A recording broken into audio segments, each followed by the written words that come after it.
Have Miss Janet.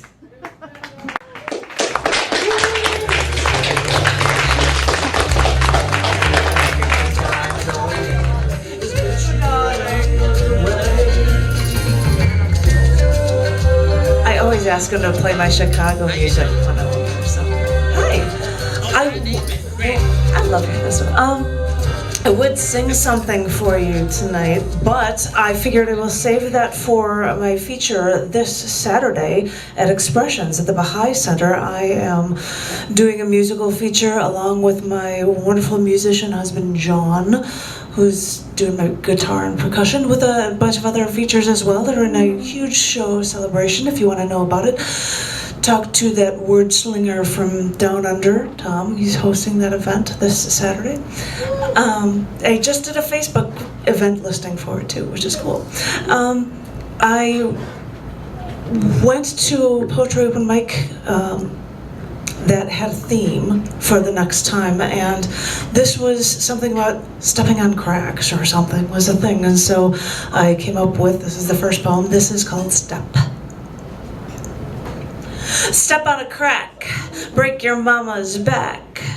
Step on a landmine, blow up your infantry. Step on an IED, blow up your military-grade Humvee. Not because you were at war, but because you were sent there to try to keep the peace.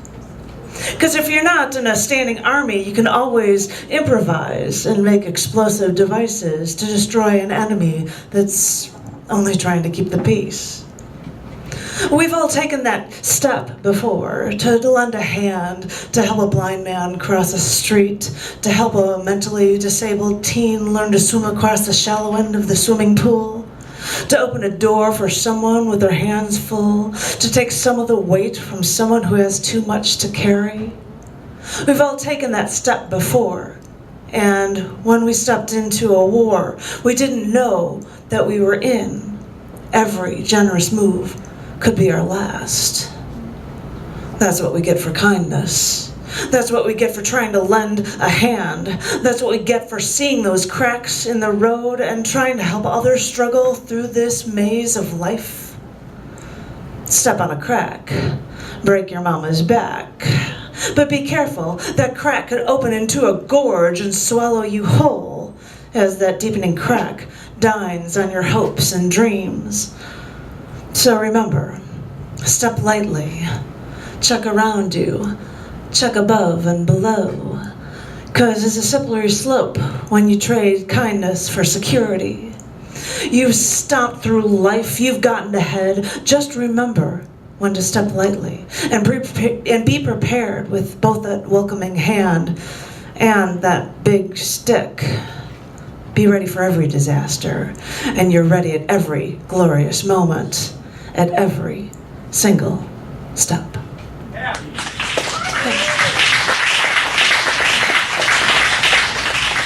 This is a strange one, which makes me think I'm going to write a similar one about, 7 countries in 7 days or something.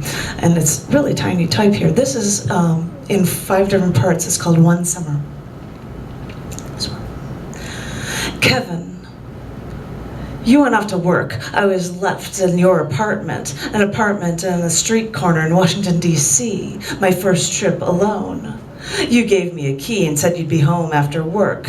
And so I go, closing that iron gate that I loved, I was so fascinated by looking at, and I left that behind me.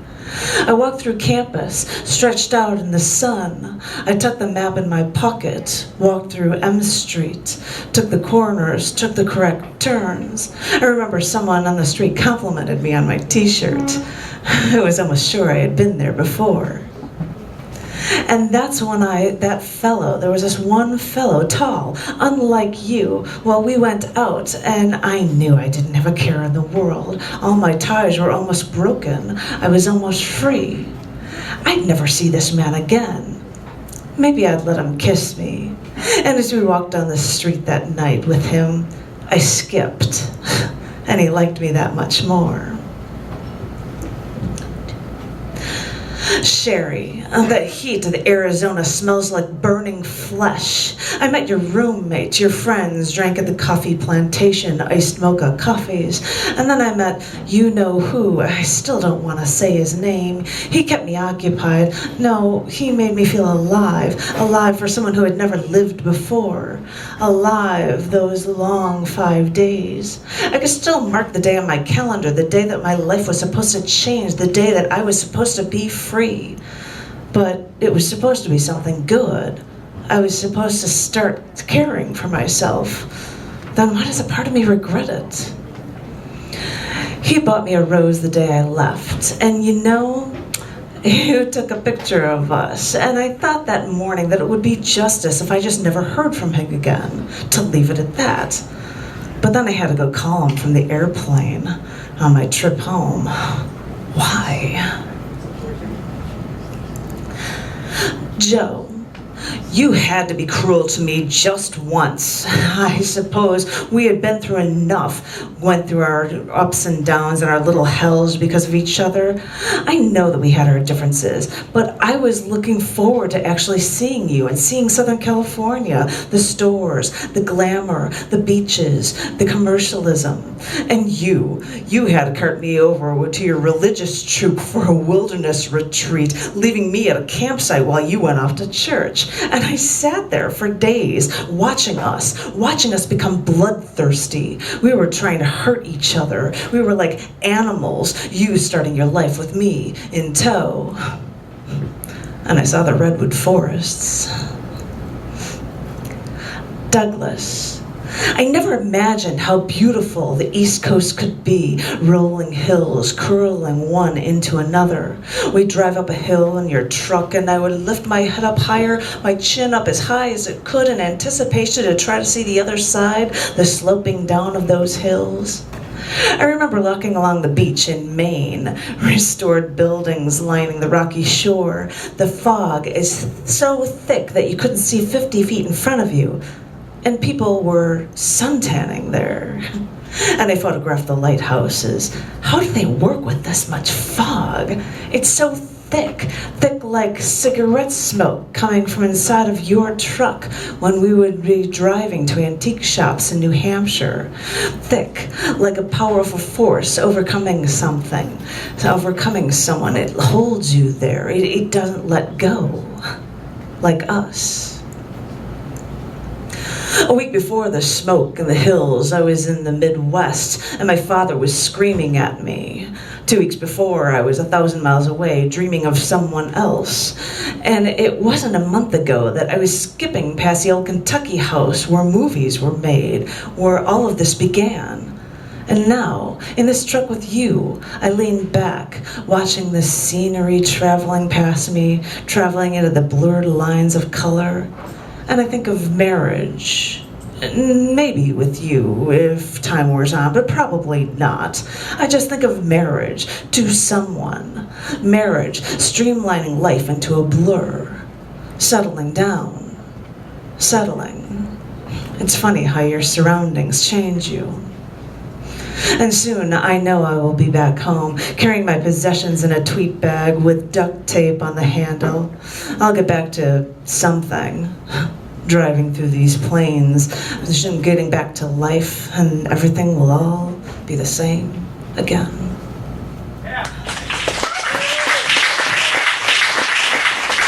I'll do one really short one. And this one is not about my husband. It's just a very, very, very old poem. And it is called John.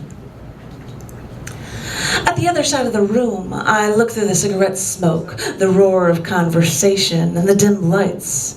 I look at his face, but I no longer see John. I have dreamt and envisioned a godlike figure. I've imagined his sensitivity and his thoughtfulness. I have felt his hands caress my skin, his lips meet mine. He has held me 1,000 times and protected me. I have rehearsed our memories, our moments together in my mind, these moments that I have created, the candlelight dinners, the dancing, the loving, while never knowing him more than across a crowded room. The music blares as I look over my shoulder between the empty faces, and I see his image, laughing, smiling, conversing with friends. My eyes flare with envy. I wonder why he is not with me. But I know. The face across the room is no longer John. It is a door to a dream that will never come to life. Thank you.